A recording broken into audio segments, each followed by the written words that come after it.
د کوزدر چکدرې سره خوا کې امیر آباد ډبونو زمکه چکدرې او سیاسي سره تعلق لرونکو مالکانو ویلي دي چې د صوبایي حکومت لخوا د دې پزماکه د دې د اجازت او زمکه معایزه ادایګۍ نه بغیر تفریحي پارک جوړښت ته بالکل تیار نه دي او د سلسله کې د ضلعي انتظامیه لخوا د دې پزماکه قبضه هر کوشش مخنیوي وکولای شي. چکدرا پریس کلب کې د ادینځي اصلاحي جرګې مشر خواجه فیض الغفور په مشرۍ کې د امیر آباد ډبونو زمکه چکدرې سیاسي سره تعلق لرونکو مشرانو په وړاندې خبري غونډې د وینا په وخت د ادینځي اصلاحي جرګې مشر خواجه فیض الغفور او نېشنل پارټي صوبایي کونسل غړي واصل خان او بچا رحمان وینا وا چې ضلعي انتظامیه او مقامي ام پی متعلقه ځمکه د محکمه ایریګیشن په نگرانۍ کې د خپل حصہ ګرځولې ده. خو د محکمه ایریګیشن ذمہ دار وینا ده چې د سیټلمنټ نشټوالي په وجه د هیڅ قسم ریکارډ نه لري. په دې وجه د دغه ځمکې د ایریګیشن ملکیت واضح نه ده. د دې وینا وا دلته موجوده سیټ چې باغی کې زموږ ای سی سي او ډي سی او ام پی ای د دې درېونو په ګډ جوړ باندې چې دلته کومه دوی د خپل په حدوداتو کې هغوی د پارک یو منصوبه روانه کړې او هغې له جواز دوی دا جوړ کړی دی چې دا ځمکه د ایریګیشن د بنیادي جواز دا ده چې دا د ایریګیشن ځمکه ده او په دې کې موږ چې کوم دی موږ پارک جوړو نو موږ د دې ټولې مسلې الله تعالی په سر ګواه دی بلا تفریق موږ په خپله د دې سرچ مو په دې تحقیقات مو وکړه بذات خود ما چې کوم دی د ایریګیشن د ذمه دارانو سره زما خبرې وشوې نو د هغوی موقف دا دی دا د ټول ادارې نوټ کړي او دا بنیادي بیس دی او دا ګراوند دی. د ایریګیشن ډپارټمنټ دا خبره کوي چې زموږ سره صدر صاحب دلته سیټلمنټ نشته نو زموږ سره چې کوم دی د دې د سم نقشه نشته چې یا دا د ایریګیشن دا او که دا نه ده. دوی چې کوم دی په بدماشۍ باندې او په غونډهګردۍ باندې او په زور زبردستۍ باندې یو اقدام کوي خو هغې له جواز دوی د ایریګیشن ډپارټمنټ ورکوي چې یاره ایریګیشن ډپارټمنټ وایي چې دا پراپرټي د ایریګیشن ده. دا بالکل دروغ دي. موږ په دې موخه باندې هغه ادارو ته چې کوم په دې ملک کې په دې علاقه کې په سټیټ کې چې کوم دی د لاین انډر ریسپانسیبل دي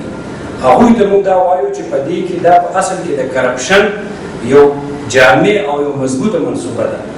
او د هغې په اړه کې دوی یو ډرامه کول غواړي د دې قوم سره. ډرامه څه کوي چې دوی به داسې ډسپیوټ ځګي ته د قوم ځګي ته د انفرادي ځګي ته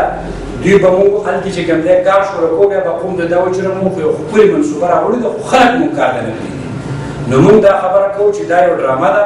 چې په دې کې دوی ایریګیشن موږ ته فلټ کړی دی. ایریګیشن ډپارټمنټ و چې دې سره زموږ هېڅ تعلق نشته دا زموږ نه ده. د دې قسمه حربونه چې کوم دی واوړې او د علاقه د امن علاقه ده دا چې کوم دی د خیر علاقه ده دا قوم چې کوم دی جګړې ده او چې کوم دی د بدماشۍ د غونډهګردۍ د کرپشن په بنیاد او دغه شان چې کوم دی د کمیشنو په بنیاد باندې دا قوم نور لړاوهی ما زما متعلقه ادارو نه درخواست دی او په صورت دیگر که فرض کوو نه شو نو زه د دې ځای نه دې خلکو ته دې مظلومانو ته کوم چې کوم دی د چا پراپرټي په دې کې راځي بې تپوس هغوی ته دا زه انشاءالله دا ډاډګیرنه ورکوم چې ادینځۍ اصلاحي جرګه به ستاسو شانه به شانه ولاړې او که په دې کې به هر قسمه حالات راتله نو انشاءالله موږ به ستاسو سره شانه به شانه ولاړ یو. ډېر موږ د ترقۍ خلاف نه یو چې ترقۍ ترقۍ د نن نه شپږ اتم میاشتې مخکې ما په خپله د ام پي ای ته ویلي دي وینا مې ورته کړې ده چې د پارک دپاره د ګراونډ دپاره زموږ سره په چکدره کې د دې میوزیم نښځې نشته. په تا کې څه ځایي او منډه وهلی شي او کار کولی شي نو ام پي ای ایم ایل ای دواړو ته وایم چې موږ د دې میوزیم خبره وکړئ کوم میوزیم چې چکدرې په دې بازار کې په دې منځ کې دی د هغې بیا خپل سورسز هم شته د هغې انکم هم شته موږ له دغه ځای برابر کړه که تا بیا د ما په مځکه راځې د زه ټول خبره کوم چکدرې ونه کوم کم ځای کې چې روډ ودرېدل خلکو له قرباني ورکړې روډ ورکړی دی لاره کوڅې ورکړې ده اسپتال یې ورکړی چې ته کم ځای څه ګورې سرکار بلډینګ دا د خلکو جایداد دی خلکو ورته وقف کړی دی که د دې نه مخکې د چکدرې بایپاس خبره وکړې کرپشن پکې روان دی سنجي صدر صاحب وایي د هغې انکوایري وشي خو د چکدرې بایپاس دې خلکو مفت ورکړی دی ولې چې موږ ته پته وه چې خلکو قام ته تکلیف دی بره دا پوست دیر ته باجوړ ته دغه زموږ وروڼو ته تکلیف دی اوس که په دینځو کې ته نوی نوی شر راوړې نوی نوی فساد راوړې په هسپتال کې سیرنج نشته ته مله د هغې غمونې نه کوې. زه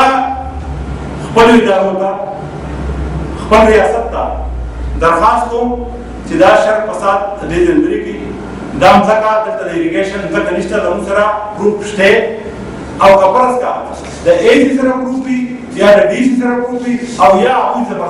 زبردستي کوي نو بیا خو خبره ورانه ده بیا خو راځي بیا خو پخپله راځي او پخپله ورځو که د دې نه شر جوړ شو که د دې نه دوه جوړ شو په دې کې زما د قام څوک زخمي شو زما به ټیک ټاک دا AC دا DC دا کمشنر د هغې پورې ذمهوار یم زه خپلو ادارو ته خپل ریاست ته درخواست کوم چې دا شر فساد دې ځنډري کړي دا مځکه دلته د اریګیشن مځکه نشته زموږ سره پروف شته او کپرس کا د AC سره پروفي یا د DC سره پروفي او یا هغوی زبردستي کوي نو بیا خو خبره ورانه ده بیا خو راځي بیا خو پخپله راځي او پخپله ورځو که د دې نه شر جوړ شو که د دې نه دوه جوړ شو په دې کې زما د قام څوک زخمي شو زما به ټیک ټاک دا AC دا DC دا کمشنر د هغې پورې ذمهوار یم خور کې مشهورې کېدې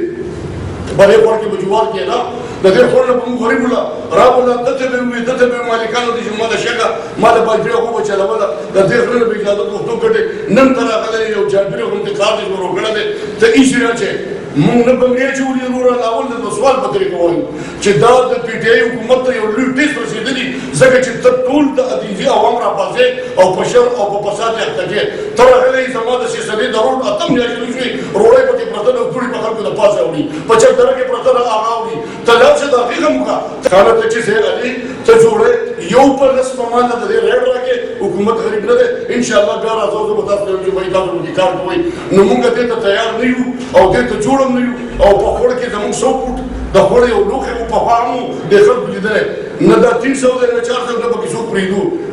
سوال درته کوو